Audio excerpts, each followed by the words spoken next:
Okay, I think I've covered everything. So we're going to start the discussion off. I'm going to allow each of our panelists to introduce themselves and talk a little bit about what it is that they do. And hopefully, again, if you're interested, I have put the links to their websites in the chat that you can look at any time. But I'm going to pass it over, and Bronwyn, let's start with you. Hi, guys. My name is Bronwyn Arundel. I am a ceramic artist working in Nanaimo. I graduated from the Nova Scotia College of Art and Design in 2008 and picked up my practice full-time in 2011. So there was some time in there where I was working mostly and working in ceramic studios part-time. And then in 2011, I started full-time for couple of years. I worked primarily in small studios making production pottery. And in 2018, I opened a teaching community studio in Nanaimo called Nanaimo Ceramic Arts. And that's where I practice out of now. So I still make production work and fine art ceramics, but we also have classes and residency programs. That was a bit of a sort of a splurge of everything. But yeah, I mean, I make pottery, so it's very practical in the sense that it's saleable, which is a place that I sort of decided to go when I left university. Awesome. Great. Thank you, Bronwyn. Let's move on to Jem. Hello, everyone. My name is Jem Chang-Koo. I'm currently in my just finishing my second year of a Master of Fine Arts program at Concordia University in Montreal in sculpture and ceramics. I also have a background in ceramics and was a studio potter on Gabriola Island for a number of years, and went back to VIU and started playing and experimenting with all kinds of other media. And at the moment, I enjoy like making installations with sometimes have clay, but also other sculpture and found objects, and working with video projection. And so I am, I've got like one more year at Concordia, and so that's where I am at the moment. Perfect. Thank you, Jem.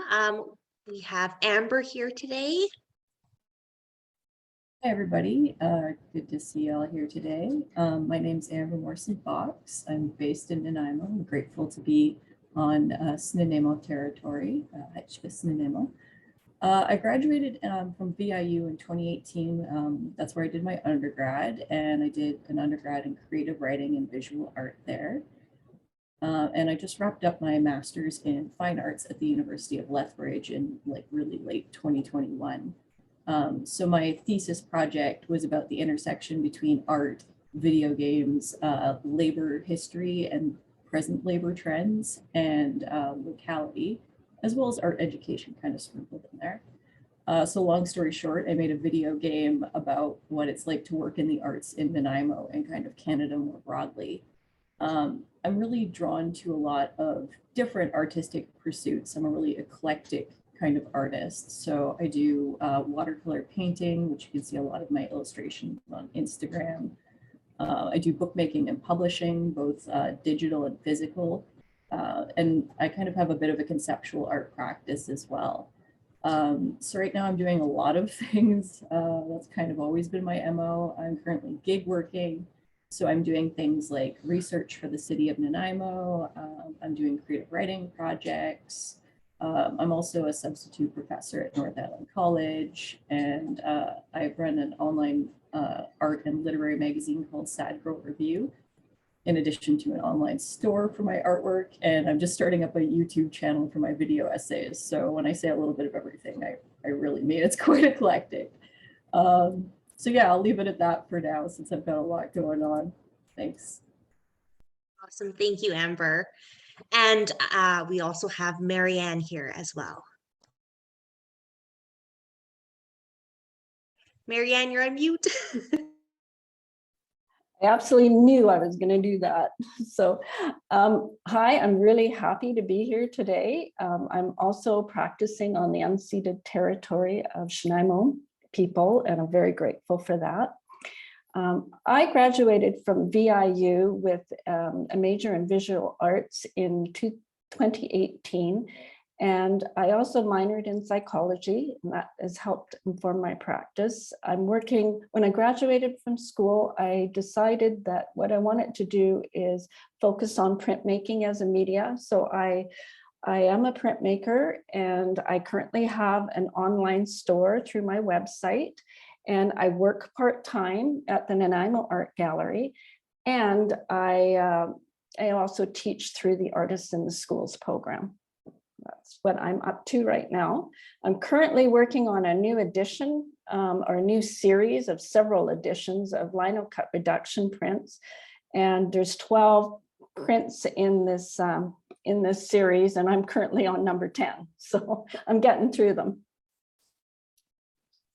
That's perfect. Okay. Thank you all for the introduction. So again, those are our panelists that are here today. Again, we'll have a Q&A session at the end. So if you have any questions for them as we kind of go through things, maybe things will pop up.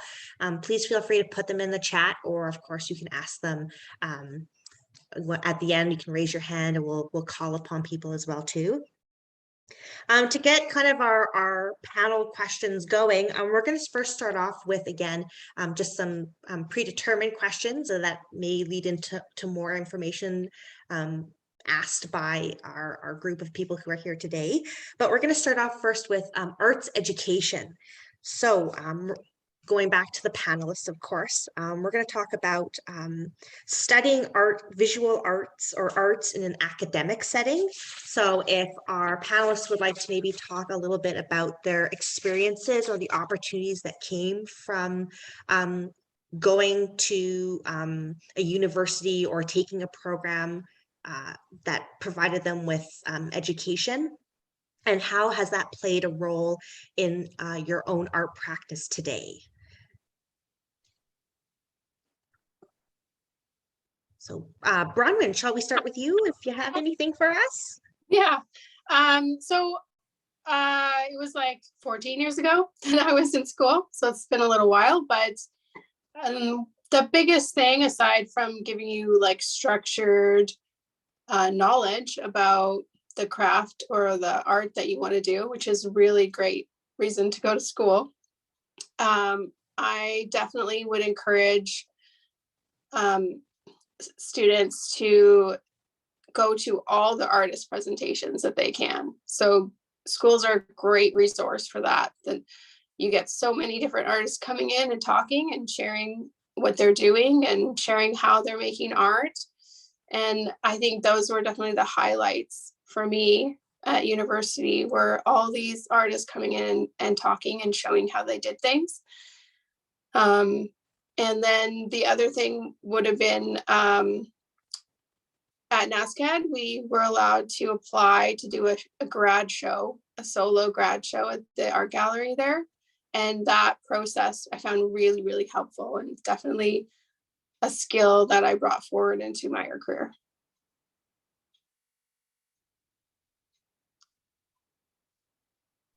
Jem, do you have anything for us? I always reflect back on my time at VIU, and at the time there were fewer upper level courses in some of the areas, and I did many independent studies courses with various teachers and profs, and I think I really benefited from having to work independently on my own ideas. I think in a bigger university, there might have been courses and with coursework and more structure, but I think having to work independently and that sort of one-on-one, work with a prof was very helpful to me in the long run. So that is something I often think about. And Jem, just very quickly, you are currently in grad school, correct? So, Yeah. so that was a continuation on after VIU. Yes. Yes. Okay. Okay, cool. Amber, I'll turn it over to you. Yeah, when I first started my undergrad at VIU, I kind of made like a deal with myself that like I couldn't just go to art school and expect to make something happen. Like I had to take other initiatives to kind of like combine with that opportunity to really make it like worthwhile and to maximize my time. So the year that I started at VIU, I also started volunteering at Nanaimo Art Gallery. And trying to go to every lecture, like Bronwyn suggested, any opportunity that was an interaction with an artist or the community, I didn't discriminate, I just went. And I went with as much of an open mind as I could possibly muster, because you never know what will end up happening for you or what connections can be made. So working at Nanaimo Art Gallery was really, really foundational to me because I said yes to basically everything. Starting in my first year of undergrad, and I worked from volunteer up to part-time summer student to part-time employee to basically full-time employee. And that place is where I learned how to be an art educator, basically through apprenticeship, which is kind of unusual because most of the time a lot of people do like postbacks, or maybe they'll have like a really specific discipline that they'll mentor people in. But I kind of apprenticed and did everything in a more general sense. So I have an immense gratitude and debt to Nanaimo Art Gallery for all of the opportunities they provided for me, but it wasn't just one-sided. I put in a lot of labor for them too. It turned out I really enjoyed working with, in art education and working with others, especially kids, which really surprised me. They're some of the most amazing artists you'll ever meet. So all of those connections and experiences really informed what I ended up studying and being passionate about later on. And they also allowed me to get a lot of credentials in an area where like the Mid-Island region's kind of tricky to rack up a lot of credentials and experiences. So when I went and started applying for grad schools, it looked really good on me that I went out and I got all of these different experiences under my belt. So I guess my advice to emerging artists is to just go say yes to everything in your community. Try and pick the things that are most worth your time, but say yes a lot, say yes often, because you never know what's going to work out for you. That's great advice, Amber. Yeah. Yeah. Marianne. Okay, well, there are two, when I reflect on my time at university, there are two real standout experiences for me.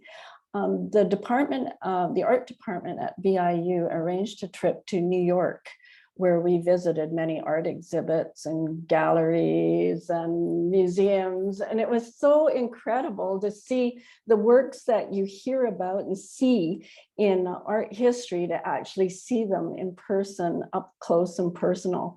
And one thing in particular really stands out for me is the scale of Monet's water lilies. They were much huger than I ever imagined. And I remember just sitting there and taking in the peaceful aura of all of that after traveling on the red eye from Vancouver all night. And it was just amazing on so many levels to have the experience to travel while at university and in an affordable way.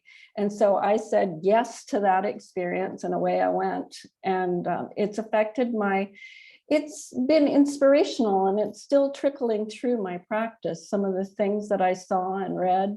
I also mentioned that I spent a lot of time in the psychology department. And so I also had an opportunity to travel to Montreal, and I went to the International Positive Psychology Conference in Montreal and got to listen to all sorts of researchers in the field of positive psychology. positive psychology is actually the study of what's right in life. And I became very interested in eco-psychology, which actually informs my entire art practice right now. It's really the intersection between human values and the natural world. And I got a lot out of that experience as well.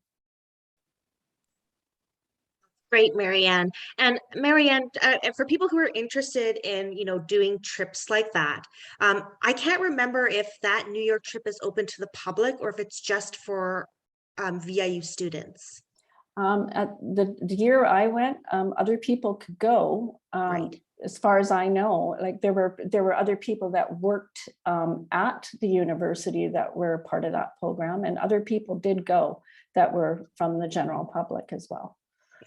Yeah. So that kind of just quickly to kind of iterate in there, as our panelist was talking about, is taking those opportunities. So for people who are interested, who are not students at VIU but are wanting to experience art like that, tours like that, the New York trip, which they do, and also Jane Cole sometimes does art and culture tours as well too. That is open to the public. It's a great opportunity to be able to go with somebody who has an arts background and be able to tour places like that as well too. So if anyone's interested in that, you can always get in contact with that program, because there is that opportunity for public as well. Okay, so that was awesome. Still quickly just focusing on arts education before we move on to things like funding and finding projects. I just wanted to quickly ask our panel if they want to offer any advice or insights to people considering pursuing a degree in visual arts. If there's something that maybe would stand out specifically as a piece of advice for those sorts of people.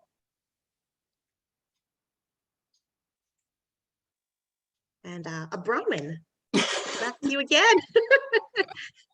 I mean, I feel like absolutely say yes to everything, like do as much as you can. That's hard though. It is hard to be always sort of like on the go. But remembering that every interaction that you have with other artists in art galleries, gallery owners, all of those things are future networking skills. So even if you're moving from the town, like I started in Nova Scotia, but I still have those connections with teachers and facilitators. And those are really good relationships that I can call back on and say, hey, like I have this problem and I need help. So yeah, use those connections that you get to create in school. It's very helpful.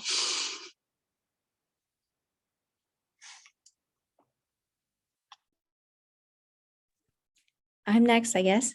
I was going to say my advice is just to, whatever it is that you are dreaming of, to just try and apply. There are so many things like I never dreamed that I would be doing, and, things that I would obtain like grants or whatever, and just apply and try. And I've also been waitlisted on so many things that I thought, okay, well, that was a good try. And then something shifts and somehow like I got in. So just don't be afraid to try for things, and you might get a nice surprise. Amber? Working art students, keep your grades up. Volunteer, as I said already, and read everything you can. Like, read voraciously, read as if you were feeding yourself. The other thing is you've got to do more than the bare minimum. So always be trying something new, always be taking initiative. This is a very self-initiated career. And if you're not a self-starter, it's going to be really hard for you. So you've got to put in a. We're just going to move on to Marianne, if that's okay. Amber, we're just going to see if we can get you unfrozen there. But I'm going to pass the question to Marianne. Okay, well, For me, a very important part of art education is the critique. Some schools are quite formal and others are more relaxed. But I had the experience several different ways of sharing and speaking about my work. And it developed a sense of community for me.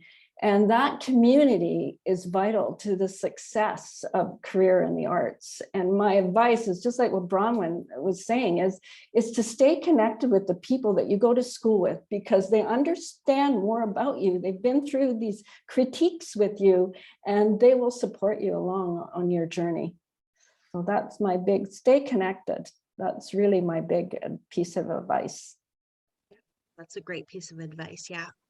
Amber, I'm just going to come back to you. We just missed the last little bit of what you were saying. We'd love to hear it. Sorry about that. My internet just gave right out. Basically, just have a lot of initiative and drive and read a lot. That's it. I'll keep it short. Perfect. Thanks, Amber. That's great.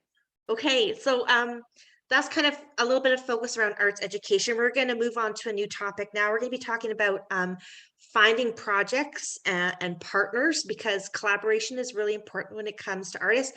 Mary, how important is collaborations? I mean, Marianne was talking a little bit about keeping connected is important, but how important has it been for you in your practice as well? So again, we'll start off with Bronwyn, and yeah, we'll hear from everyone. For sure. So when I was in school, I was making really big things. So the first adjustment that I had to make when I left was I had to adjust to the size of the equipment that I had. And I had a very small kiln. So I had to go back to making small things. And that's pretty normal. Schools have big facilities, and you cannot continue to make those big things if you cannot access them. One way to access them would be continuing to do residencies, different programs, so that you're putting yourself in those facilities that have the equipment that you need. Another way would be to create a collaborative space with others who need the equipment as well. It took me a while to get to that point where I wanted to reach out and create that community for myself. I, like a lot of other artists, was working in my basement alone for 5 years. So it's definitely insulating. And when I was in that position, a good way to create that community, you're not going to get the equipment out of it, but if you join like a critique group, that's a really great way to stay connected and to stay on top of your own work. So you need feedback. Feedback is good. I don't know if I answered the question. And that was great. Yeah, that was great, Bronwyn. And I think we'll talk a little bit about maybe at the end or whatnot, the collaborations that you've kind of created through the Nanaimo Ceramic Arts with other artists, and providing residencies for those people as well too. So that's always something that we can talk about later on. I'm going to pass it to Jem. I think outside of school, it can be sometimes hard to continue some sort of momentum. At least that's been my experience.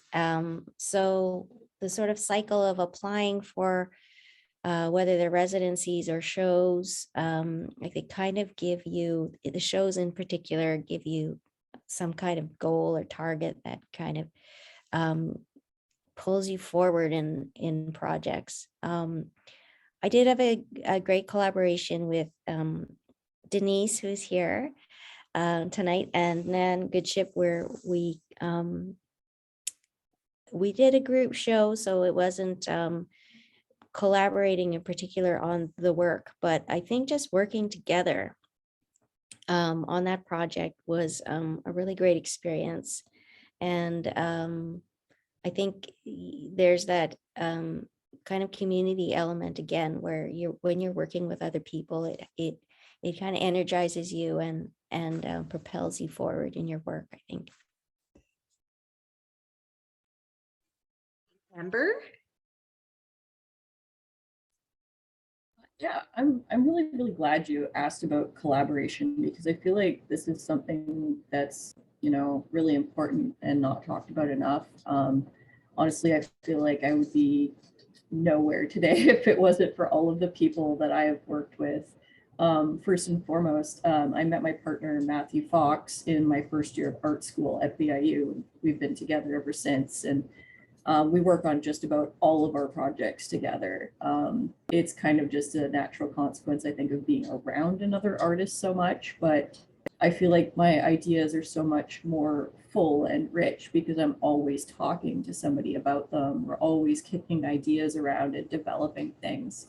But like, in addition to like those personal projects and my relationship with another artist, I feel like being really involved with a sense of community has really driven a lot of my projects too. Like my magazine, Sad Girl Review, I've worked with about 130 people over about 8 issues so far, some of which are here listening tonight, which is really lovely to be able to have that connection as well. So collaboration is super important. Take interest in what your peers are doing. Your peers are going to be the artists that are standing with you when you leave school. Your community is who's going to be around when you finish your 4-year program. And I feel like it's super important to acknowledge that. It can be pretty tricky to be a lone artist alone here on the Mid-Island region.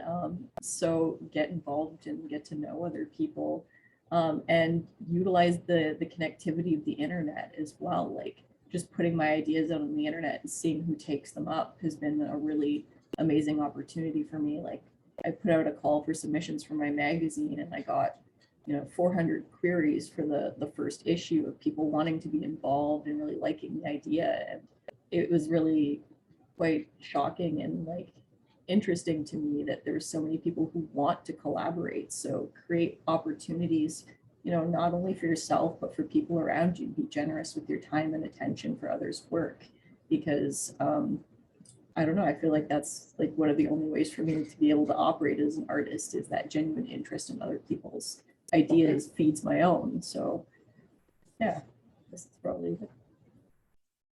That's great, Amber. Thank you for sharing that. And I'm glad that that question was important. I'm going to also pass this on to Marianne. Okay, well, when it comes to challenges, I find that time is probably one of my biggest challenges. I juggle so many things, and as a self-employed artist, I find it's hard sometimes to keep up with the accounting and the taxes, making the work, marketing the work, all of that. So that for me is a challenge. I get through it. And then there's also another challenge for me is there's so many different calls for art. And knowing which one I want to submit for is I have to really look at the criteria. Some you pay for to make a submission, and some are free, but often the calls require you to really look at that criteria and find out if it's a fit, because you could spend an absolute fortune if you're applying for the wrong things. So that's what I've learned. I've learned to look through and read everything, and make sure I've got the criteria and it's a good fit. Rejection is also part of that challenge. And but the thing is that one juror can accept a piece of work and another juror could reject it. Like I've had a piece of work rejected by a local show and then accepted by an international show with a New York juror. So it's such a subjective process. So those are my challenges. And then as far as being your collaborations and your friends are your support networks that help you through all of the ups and downs of being an artist. And I belong to a few different art associations, and I belong to a group, it's called Making a Meaning, where we actually talk about contemporary art and we have critical discussion about it. And what I find interesting about that is that it provides thought or it's thought-provoking and it's inspirational. It's both. And that keeps me on top of what I'm trying to do as an artist. And then I've also belonged to a group of friends. We call ourselves Amicitia, which is friendship. And we talk about our work, we share our work, and we support each other. And to me, that, and we will eventually collaborate together to have a show. And so it's really important, I think, collaboration. For Great, me. thank you, Yeah. Marianne. Yeah, that's great. And Marianne also points out about collaborating with, I think some of our other panelists talked about collaborating with other artists to do things like exhibitions. So sometimes if you know an arts council or an art gallery does provide artists to do shows, if you know costs or funding or just the stress of maybe doing a show on your own, collaborate with other artists, talk to them, see if they're willing on actually going in on a show together, which you know is a great opportunity to get yourself into a space and feel comfortable doing it as well too. So yeah, so that's great. So that was kind of talking a little bit about finding projects and partners. If there's any questions later on about those sorts of things, please feel free to ask those in the Q&A session that we have coming up.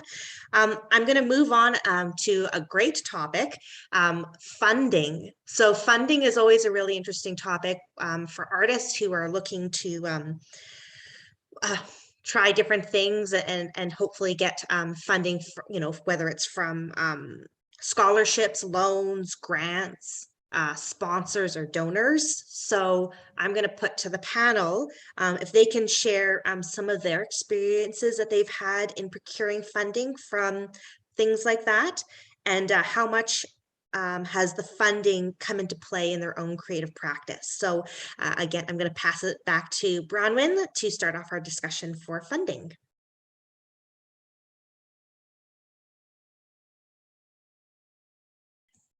We have you on mute. Hi. Okay. So out of art school, I basically just knew about the Canada Council grants and I applied for those. And it took a little while to get used to rejection letters from them. But I mean, it's a big pool that they're taking applications from. So a great way to find out what's available to you is to go through and look for grants and then look through what you need to have to qualify for them. So even if you're not ready to apply, know what it means to apply, know what you need to have in your back pocket to apply and to be considered. A lot of the like provincial grants require public shows before you can be accepted into those ones. And then don't forget about business grants. So even though you're an artist, you're still a business. And for the provincial government, you're a business first before you're an artist. So there's lots of business grants out there. There are also like small business programs that are free.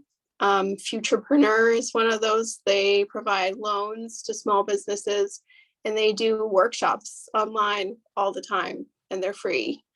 So knowing sort of the ins and outs of your business is a really important skill, and just as much as knowing how to apply for a grant.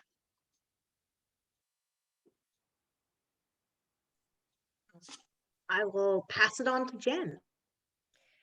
In terms of, I guess my my master's degree funding, I've been pretty fortunate. Concordia University in Montreal is quite generous with scholarships. I've been fortunate to get BC Arts Council funding for my education, and another like Social Science and Humanities Research Council of Canada grant. And you know, filling out these applications is always like quite a lot of work, but I really think it's worth it to try for them. in terms of art projects, I think for the future, definitely funding and grants will be important, because the kind of work that I do, they're not things that I can sell. So I will be relying on those kinds of grants for funding for them. And I hope to do some teaching as well in the future. Thank you, Jem. Amber, I'll pass it to you. This is the place where I'm like, I'm really bad about thinking about funding. I'm not a wealthy person, and I am way less concerned about money than I probably should be. So I don't know, take any financial information from me with a grain of salt. I'm much more concerned with making first, finding out how I can do something with it after. So I guess on that note, my personal advice is for people like me, look for opportunities that will pay you for your work to submit things you've already made, and don't pay them. So if there's like an opportunity where there's prize money, but you don't have to pay to enter, good, do that. I've also tried to make my skills portfolio really wide, so I'm very hireable. So I've got my background in art education and research and writing.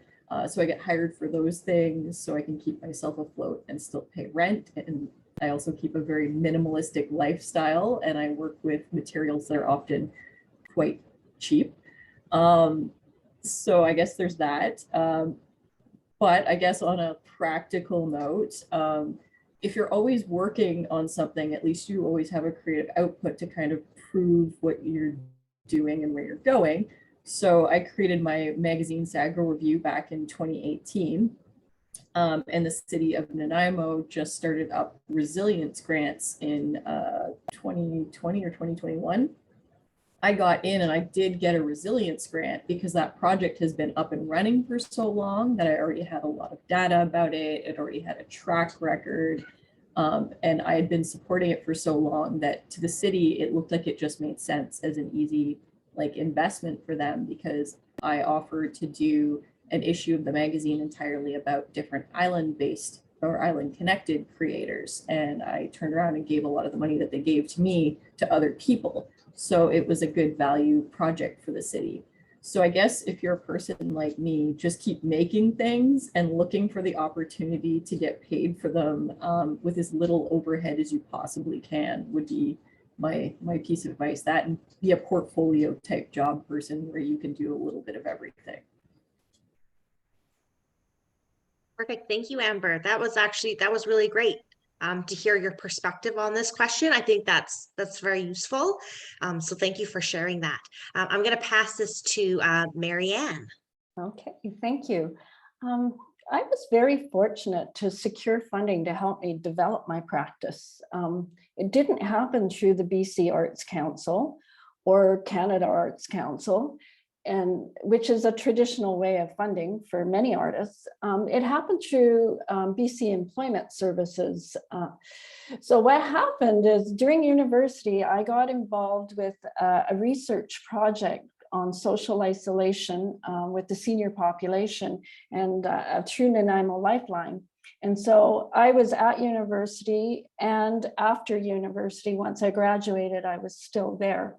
And so when the contract for that research project ended, I found myself unemployed and eligible for unemployment insurance. So what happened is I was talking to one of the people I went to school with, and she said, well, you can apply for the self-employment program because that's what you're going to be. You're going to be a self-employed artist. You're going to be a small business.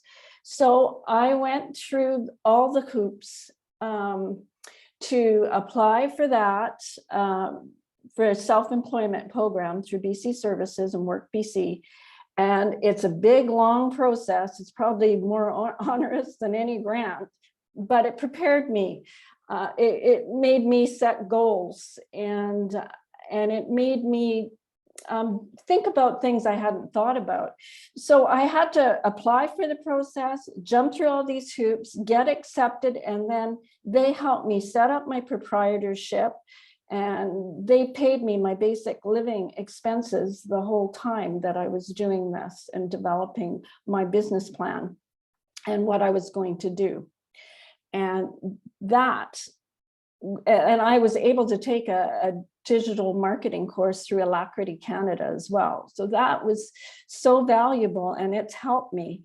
And part of my business plan is actually selling my products online, and through markets like the art around town in Nanaimo, and through exhibitions with various arts councils and calls for art. And then also teaching, as I've mentioned, and working part-time. So it's juggling a lot of things, but I'm making it work. So that's where I got my funding from. It's ended now, so I'm on my own. So I'm trying to make, I'm trying to make a living.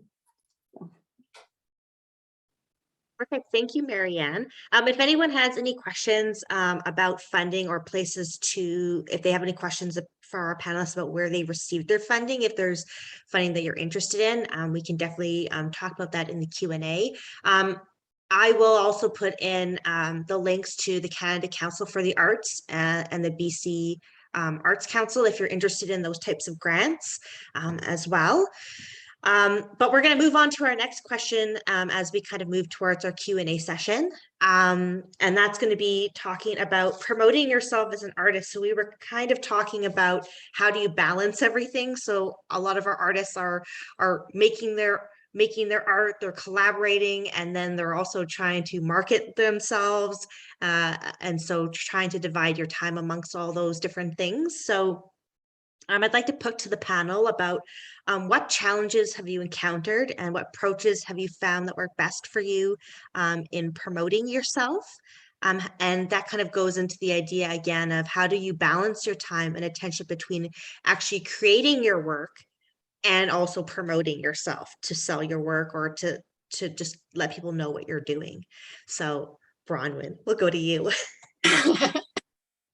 I mean, so everybody knows about social media at this point, and the one thing that I found super helpful that I don't always do is pre-making posts and putting them, so that means using your computer and not your phone, and putting them on a timer, so like a slow release. There's lots of different programs that you can use to do that, and then posting every single day is the biggest helpful thing, and it's not always sustainable. And then so we talked a lot about going to social events and things like that. So talking to people, meeting artists, those types of things are actually you advertising yourself, and they're really, really important. I also did the self-employment program, and I found that it was really, really helpful. And one of the things that we had to do through the program was go to 2 networking events a month. And for artists, networking is a market or a gallery opening, anything like that. In the business scene, they have like coffee meetups where you go and you have your name tag and you say hello and you meet them, which is like the most awkward activity that I have ever done. But I met an awful lot of realtors and closet organizers and people like that.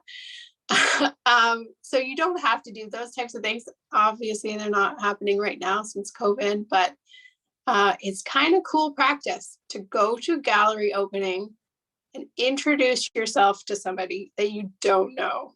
It's scary, it's weird, carry business cards with you, but try it. You just like make eye contact with a stranger, introduce yourself. Yeah. And you know what, I can totally relate to that because now you just bring me back to the time I went to the Ladysmith Waterfront Gallery for the very first time by myself. I was so nervous. I knew nobody. And I drove there and I went in, hands sweating, and started to introduce myself to people. And that's where I am today. So yeah, Oh, that's wonderful. yeah, that's great, Yeah. Bronwyn. Perfect. Anything to add there, or shall we move on? We can move on. And I can talk more about social media, but I bet you there are other people who know just as much as me or more. So So let's if anyone's interested in hearing more from Bronwyn about social media, we'll definitely hopefully maybe come back to that in the Q&A, if that's okay. And we'll move on to Jem.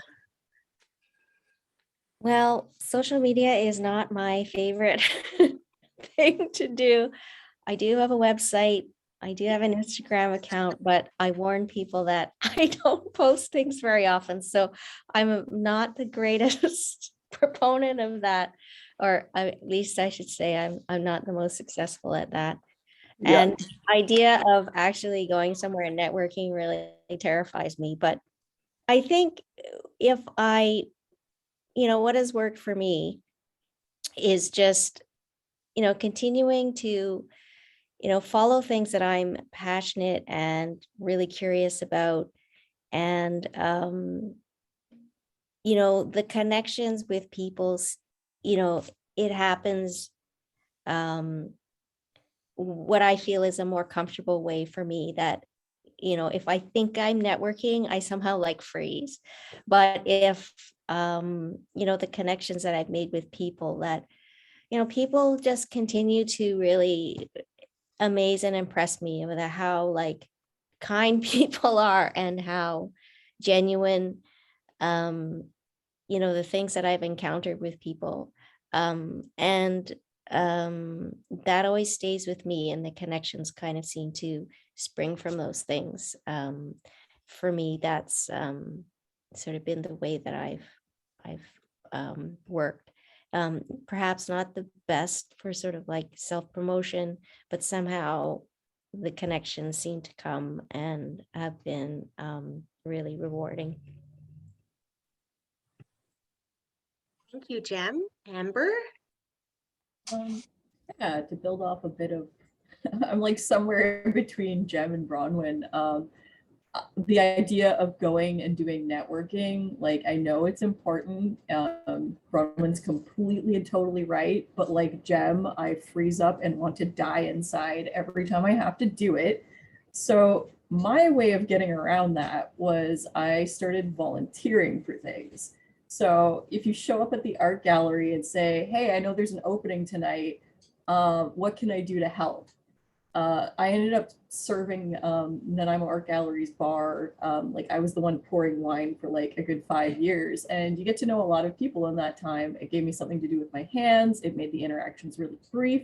I saw everybody who showed up at the events, but I also didn't have to talk to them for long. So like I found a way to make myself useful and get to know people, and also not make myself want to die inside. So it's about finding a way to balance what you are capable of and what you want to do for me.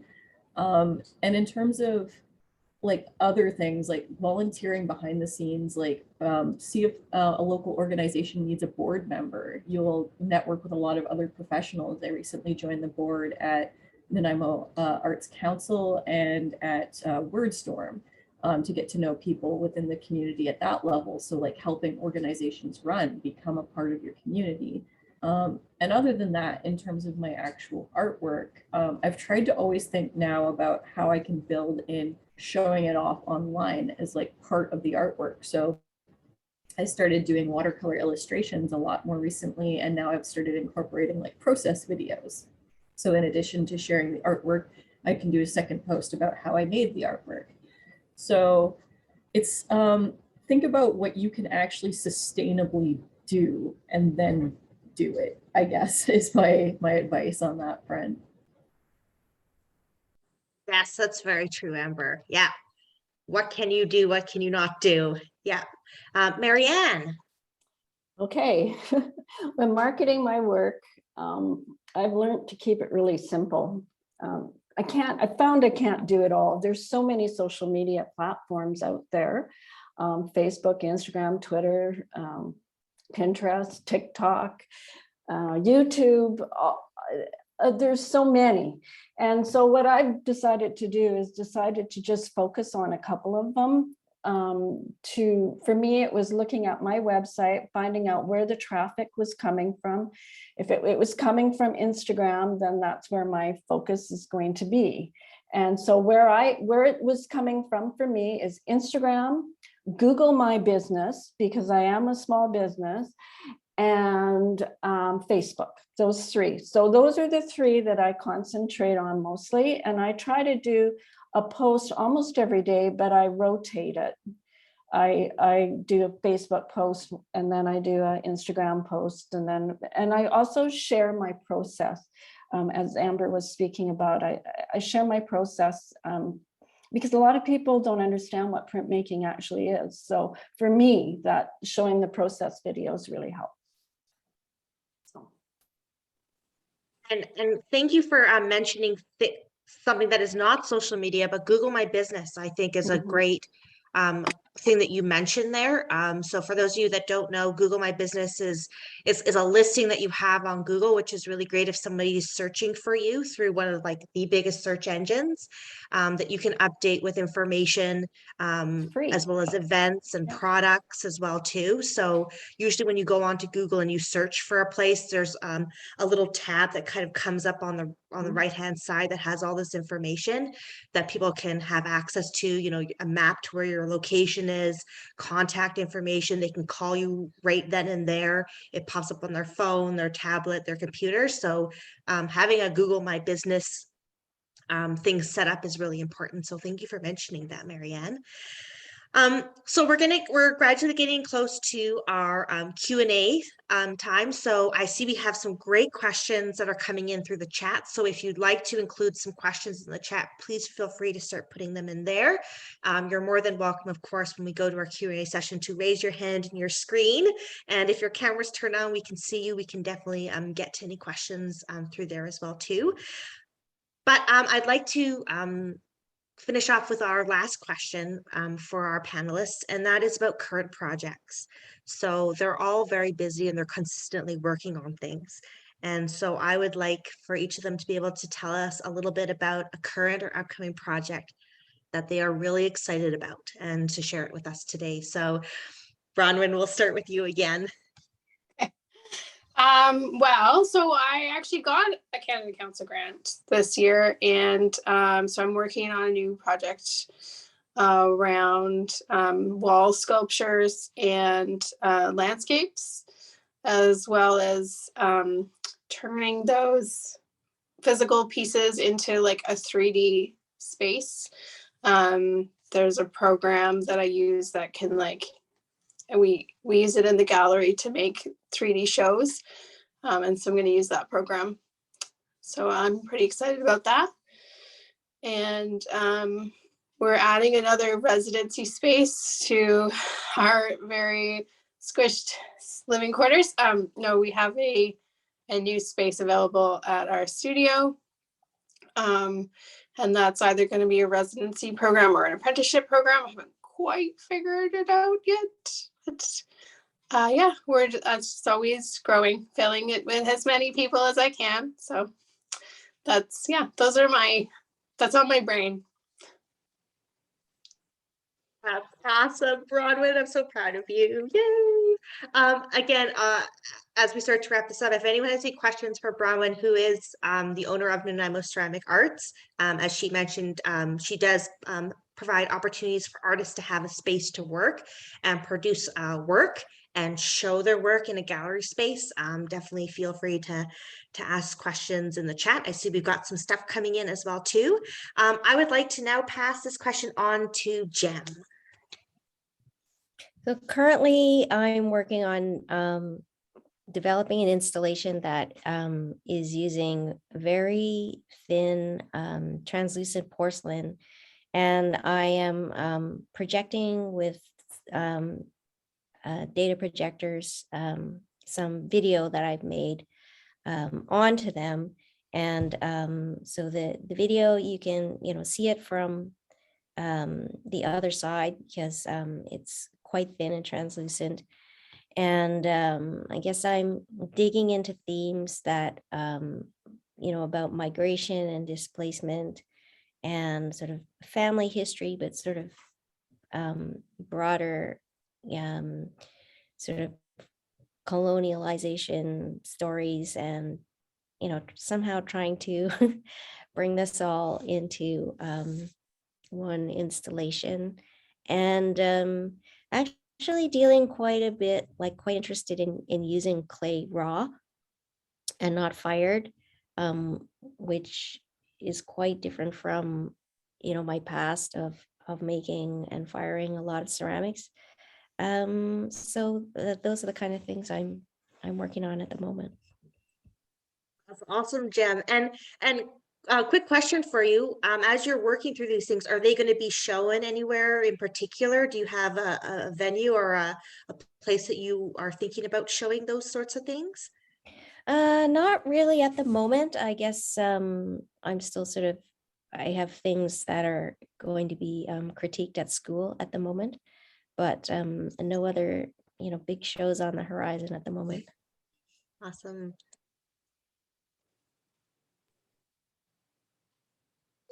Thank you for sharing, Jem. I'm going to move on to Amber. So yeah, right now I'm in the process of kind of setting up ways to actually sell my work, which I never really thought about until this year, if I'm being fully honest. So I started selling my small watercolor illustrations and zines and chapbooks at really affordable prices. I am a very poor person, so I'm kind of selling at prices that I could buy at, and that's really important to me. So that's why I'm trying to approach it that way. And given the situation with what's going on with Etsy, I'm kind of moving towards putting up a shop on my own website. So I'll be running and administering that and kind of cutting out the middleman, so to speak. And in addition to that, as I've mentioned, I have a really portfolio kind of based career with a lot of different skills. So since I'm doing some substitute teaching and workshops, I also really want to keep the pedagogical side of my practice really relevant. So I'm putting a lot of energy into focusing on my YouTube channel and video essays. And as I mentioned, I wrote my master's thesis on the intersection of video games and fine art. And I found that area is actually really bereft of a lot of information and scholarship. So I'd really like to concentrate on putting some of that discourse on YouTube, because it seems to me like people are really hungry for it, but there's not too many people talking about video games as an art project or in terms of scholarship, deeper meanings to things and the actual mechanics of it. So yeah, I'm going to be pouring a lot more effort into that YouTube channel to keep the pedagogical side of my career a little more relevant, and also really fun to read about and research, so it doesn't feel like as much work as it actually is sometimes. So that's what I'm up to now. Awesome, Amber. When you have that set up, we would love to have a link and we can spread it here. We'd love to do that. Oh, you're on mute. I've got one video out, so I could drop a link. It's starting to be active, but it's going to be about one video a month due to the labor within it. So awesome. Yeah, we'd love to see it. Yeah. And before she moves her zines over to our website, you can view it. I did put a link to Amber's website, and so there is access to her Etsy shop. If you're interested in looking at her zines, are very, very cool, so definitely check those out. I'm going to pass the question on to Marianne. Oh, thank you. I'm super excited right now about an exhibition I have coming up in Victoria at the Chapel Gallery in September. I will be collaborating with Marilyn Walker, who's from Salt Spring Island, and I've never actually met her. The curator has put us together because she saw that our practices are very similar, but we approach it quite differently. So our work should complement each other. So that's exciting for me to meet somebody else who's like-minded, and we're going to be putting a show together in the fall time. So we're in the process of planning it and getting together and meeting. So it's going to be great. That's going to be awesome, Marianne. Oh, I'm so excited. Good. Fabulous. Okay, so that kind of is the end of our sort of our preset questions. I would like to open it up to people who do have questions for our panelists. Feel free again to write your questions in the chat, which is usually down located at the bottom of your screen there. Again, you're also more than welcome to raise your hand and we'll call upon you as well too. You can direct your question to the entire panel or to maybe an artist, one of our panelists in particular, if there's something you're wanting to know from them as well too. I did see that we had some great questions that were already popping into the chat. So I'm going to get started with those first and see what we can answer. And then of course, like I said, feel free to add questions to the chat or raise your hand as well too. The first question we have is about struggles with writing about art. I am interested in curating. Do you have any recommendations for books to read to improve writing or just any resources for that? So I'm going to open it up to all of our panelists if they would like to offer some suggestions.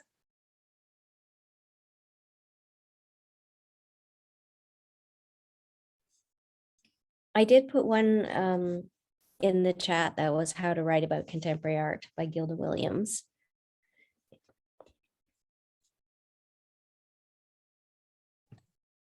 Any other suggestions?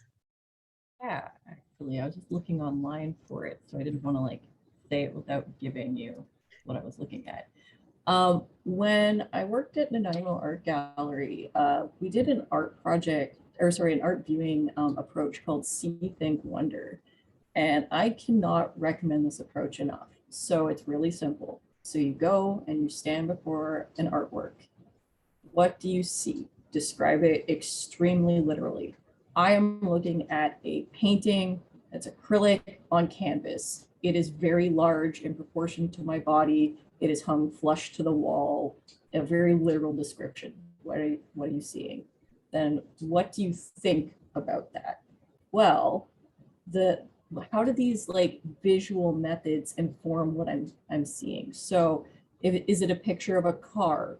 The car is mechanical. Is the painting mechanical? So you start to make these connections. And then lastly, what does that make you wonder? So where does this imagery and where does this presentation take your mind? So this is a step away from what you're literally seeing and what imagery you're seeing. So then you can start to branch out from there. And that's where you're going to start to get creative interpretations.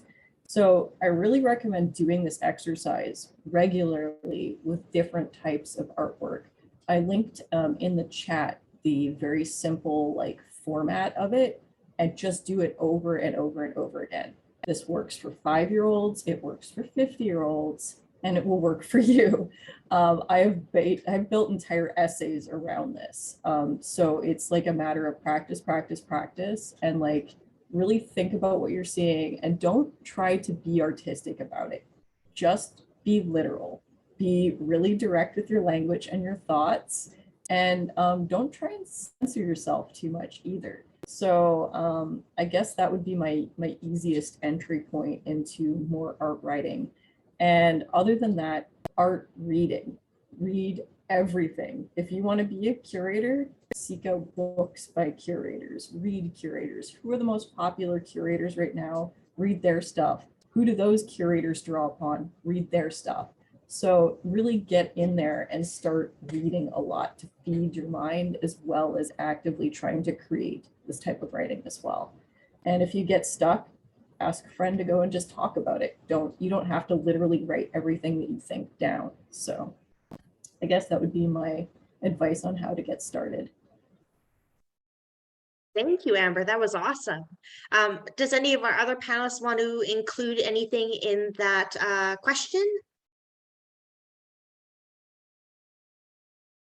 Okay, so we'll move on. We do have a question. I believe this is again for all of our panelists. Do you have any mentors? And how do you ask a professional artist to be your mentor?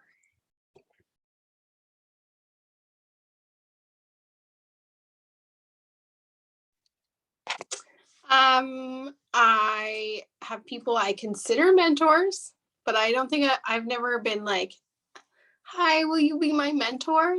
So it depends on if you want it to be like a formal thing or not. I do find that most artists want to share. So just developing a relationship with an artist that you admire is really the key to that. And a good way to do that is to talk to people at shows. So whether that's a gallery show or a craft fair. So craft fairs are a great way to repeatedly interact with somebody that you don't know.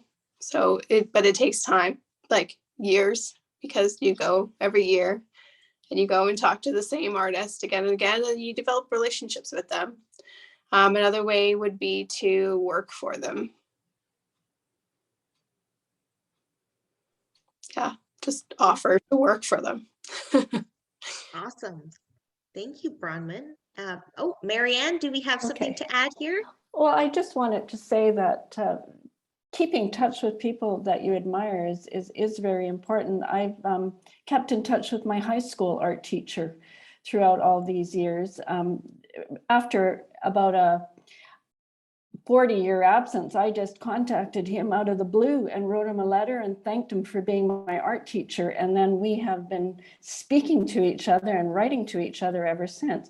And I consider him a true mentor because when I was 14, I realized it was after he came and did a presentation on art that I realized that I was an artist and that was the path I was going to follow. It took me a long time to get there, but I wanted him to know that I actually followed the artistic path. And so I contacted him and said, thank you. And we've been writing back and forth. So. Any of our other, oh, perfect, yeah. Yeah, I really love this question because like when I left university, I really struggled and I really wanted a mentor, but it's like, where do you even begin? Like, do you just walk up to somebody like a lost puppy and go, please teach me, please be my friend? No, as Bronwyn was suggesting, it's a little more complicated than that. But at the same time, it's tied to looking for opportunities and it's tied to looking for friendships. Like ideally, you want to create a friendship with somebody who is doing what you want to do, who is further along on their journey. So it's usually somebody obviously older than you. I kind of stumbled into an opportunity where I was looking for something new to do. And I found an artist run center in Victoria, and it was very literal. There was an artist mentorship program. I was like, oh, perfect. That's just what I needed. And it turned out the facilitator was a very thoughtful artist who I came to really deeply respect. And now I consider her a very dear friend. And she's somebody that I've really wanted to be like ever since I've met her. And it's just a really cool honor to be even able to call this person my friend. And every time I get into a position where I don't know what to do, I look to what she's doing. And I have done enough work around her that she knows what I'm doing and what I hope to do. And so she supports me as I support her. So go and see if you can make friends with somebody in your field who is somebody like you want to be. And don't be too over aggressive about it, but take a really genuine interest in what they're doing. It's actually quite rare that people really genuinely care and want to engage with what you're doing. So when somebody does that on a really genuine level, like you feel it and you want to be their friend too. And now that I'm getting older, like I'm really excited when younger people actually take a look at my work and like want to be involved somehow and leave a comment. And I think it's really cool to like want to be involved. So I guess long and short of it is get out there, make friends, and see who inspires you. And that's part of the journey that's really cool about having an art career is there's always going to be somebody above you doing something that you really wish you could do, but they could be your friend. Why not try? Did you want to add something? I was going to say that I was lucky to have a mentor as a potter. I worked for a potter, Graham Sheehan, on Gabriola Island, and then apprenticed with him for a summer, and then just continued to be a really great friend, and you know, could answer any question that I possibly had about ceramics. And so that sort of continued for many, many years. I was very fortunate. Great, thank you, Jem. We'll move on to our next question. Again, open to all panelists. Tips to write a successful grant. Grant writing is such a huge topic, and for a lot of artists who have never written a grant before, it can be very overwhelming. As some of our panelists were talking about, there's different grants. Obviously, of course, Canada Council for the Arts, BC Arts Council are two of the big ones, but there are other grants that are available. But I'd like to open up to the panelists to give maybe a couple of tips that they've had for writing grants.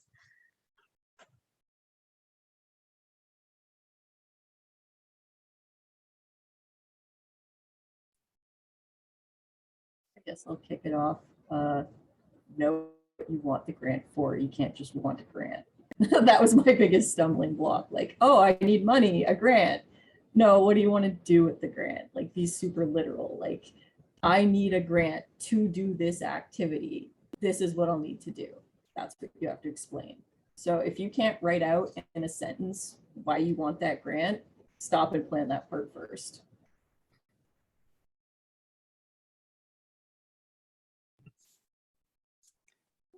I was, Oh, sorry, it's fine. Bronwyn speaking. Go ahead. I did have at VIU the BC Arts Council grant writing workshop with Walter Kwan. I think some of, yeah, maybe Denise is there as well. But they do offer those things from time to time, and it's very useful when you have no idea, like if you've never written a grant application before.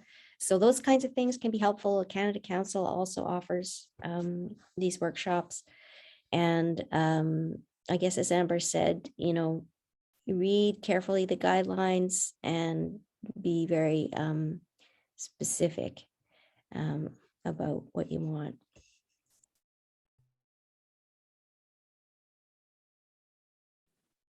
And I've been given the advice to be very concise. The people that read grants don't have a lot of time. So be very clear and very concise when you're answering the criteria.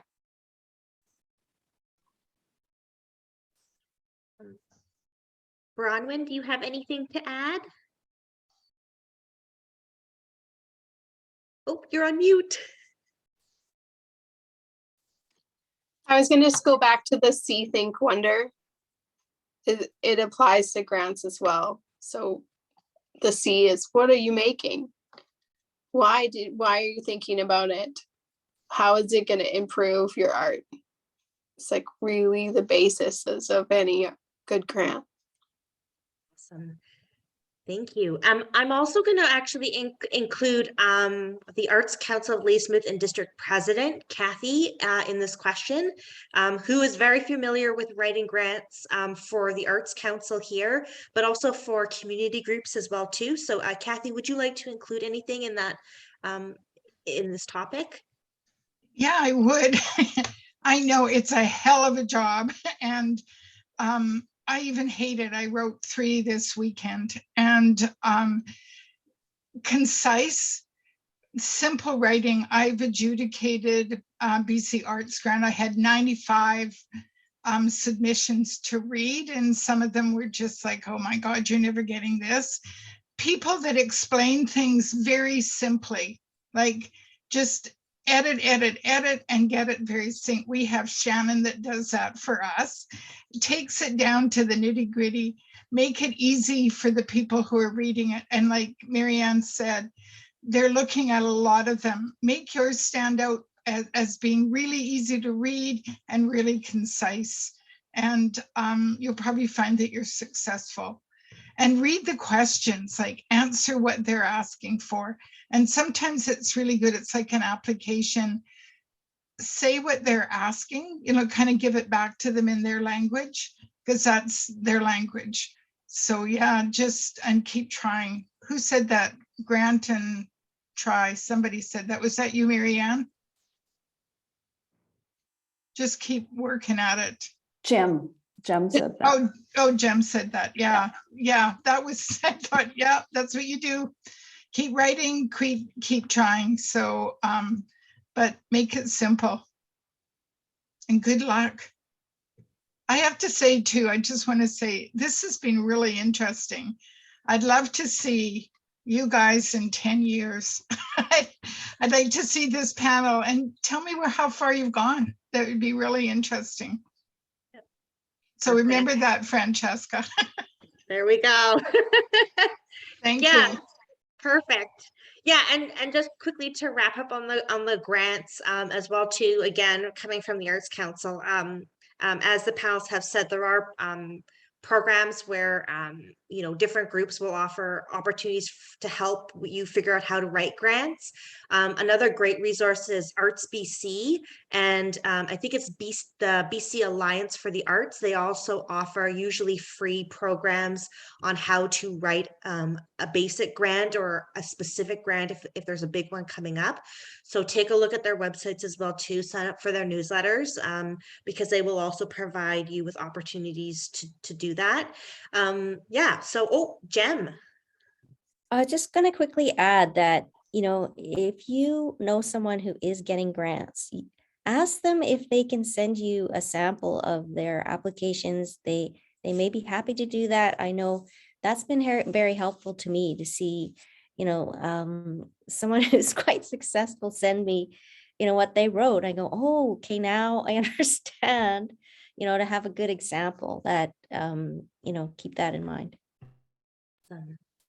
Okay, so I'm gonna wrap up the grant question unless there's anything else that anyone would like to talk about, because we have a question for Bronwyn.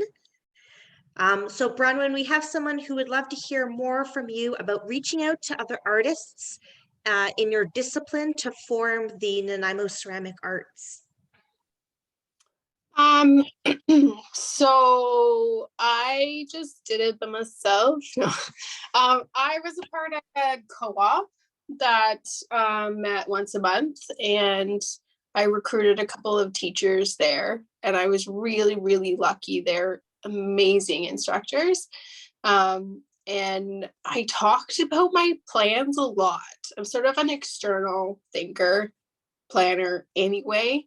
But whenever I was with a group of potters, I talked about what I wanted to do, and that got them excited. It got me excited. I got to workshop kind of like what made sense and what didn't.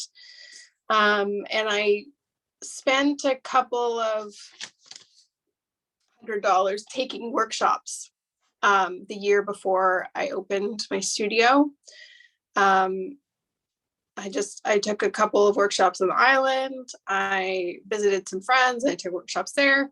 I met different potters. Workshops are a great way to continue to get a little bit of education and to create those instances that you get at university where you're like in this tight-knit group of active artists. And yeah, that helped a lot. I met people and connected, and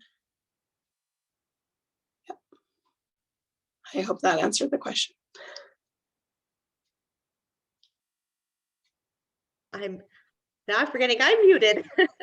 Great. So it looks like hopefully we've answered all the questions in the chat there. If anybody has any questions that they'd like to ask in person, you're more than welcome to unmute your little microphone. Oh, Jessica has a question here. Hi. Before my question, this has been amazing. This hour and a half has just been amazing. Thank you so much for organizing, and each of you who are speaking. It's amazing how different each approach and each response is. So I'm just going to stop my effusive expression there. But my question is, I'm an artist, but I've always just had jobs and done my art on the side. And I've had a lot of fear around not having income predictability. So I've really just focused on my jobs. And I'm curious if you have any words of wisdom, experience about that. And also, like, what kind of jobs have you had? Like, did you have non-art jobs, or were your jobs always in the art field?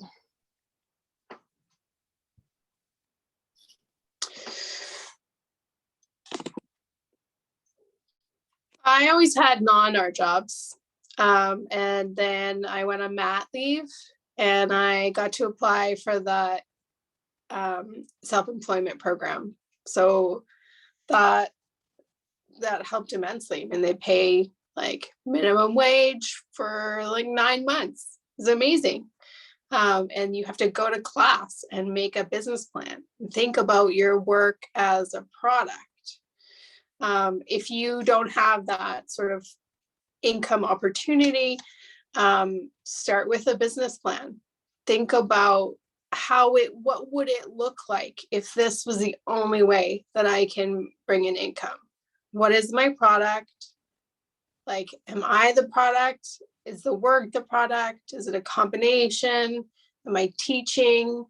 Am I talking on social media? How much work do I have to sell? Where do I have to sell it? Do I have to go to markets? How many markets do I have to go to? How many gallery shows do I have to do?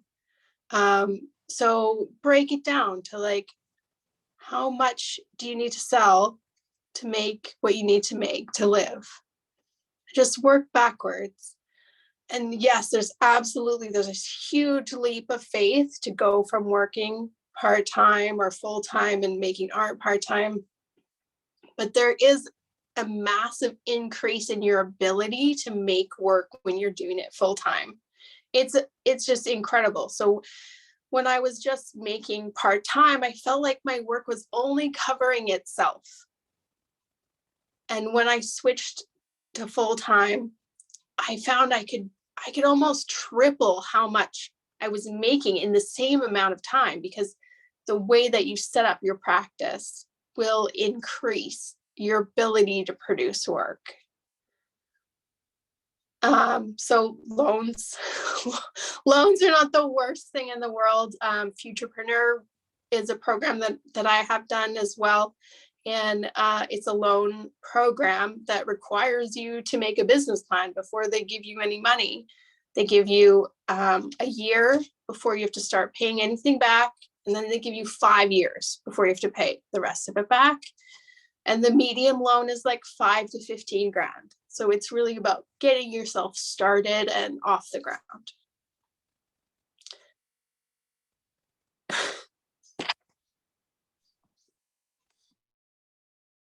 Thank you so much.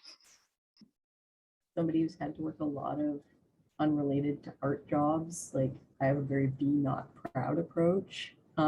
Do what you have to do. You've got to survive at the end of the day. But if you can, choose something that might feed your art practice, even if it's just something that, like, something totally unrelated. Like if you have to hold a job, do something that you don't totally hate. Like, weirdly enough, while I was in art school, I sold like really high-end lingerie at like a custom boutique. And I just really loved being around beautiful, pretty, frilly things. And then I realized, wow, like I really love girly things. That's like kind of weird. and I kind of just leaned into that weirdness, and that's where I started developing my imagery for Sad Girl Review, was like in these really pretty things that were constantly surrounding me, and this like weird push and pull fascination I had with that. So like, if you can't do full-time work in the arts, don't feel bad, but choose something that's going to feed you creatively somehow, and then work with that too. That's just as valid to me anyway.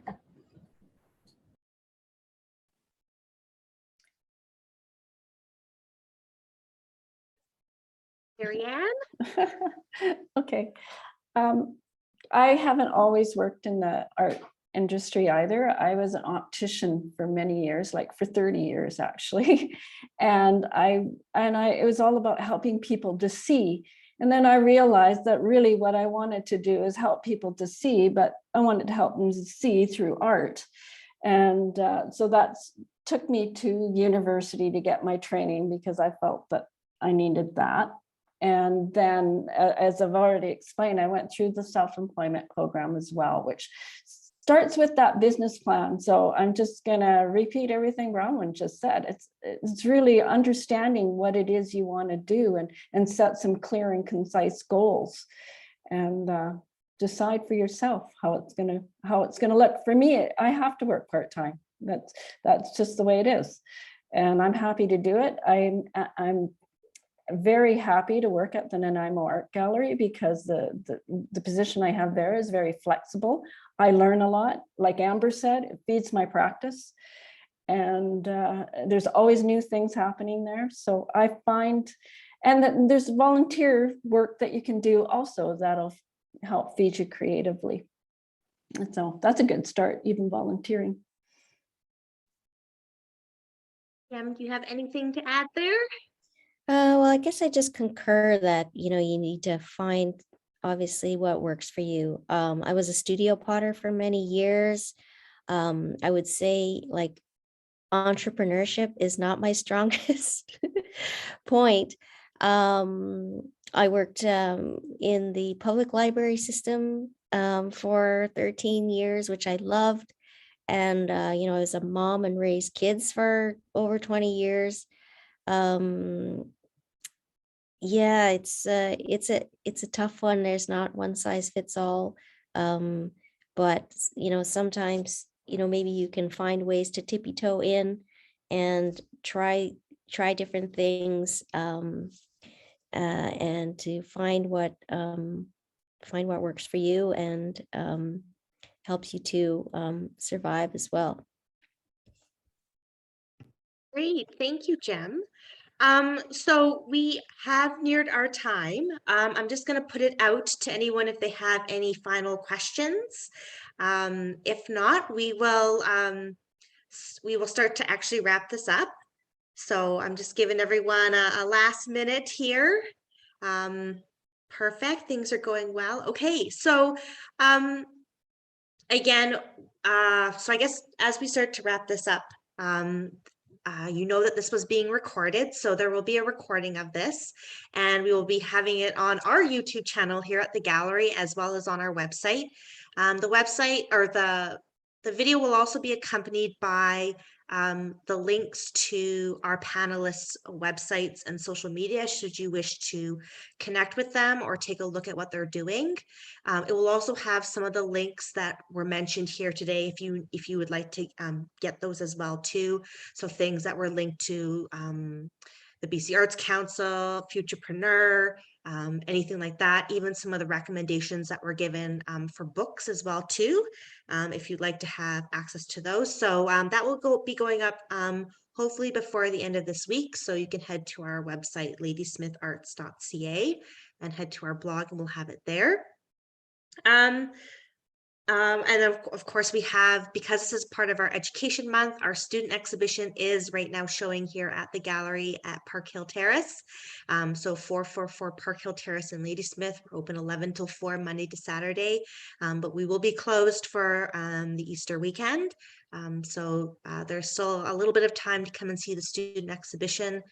We have students from the little children, from our art classes, who take the classes here at the Arts Council, but also for, people from Staminas First Nations, from the primary school, elementary schools, high schools, and students from VIU, and older students who are just taking our classes in our community. So come and check it out. So I think we're good to go. Just looks like it's thanks to everyone for being here. So again, I'd like to thank everyone who's joined us here today. Thank you to our panelists, to Marianne, to Jem, to Bronwyn, and to Amber, who have offered us great insight into a variety of topics.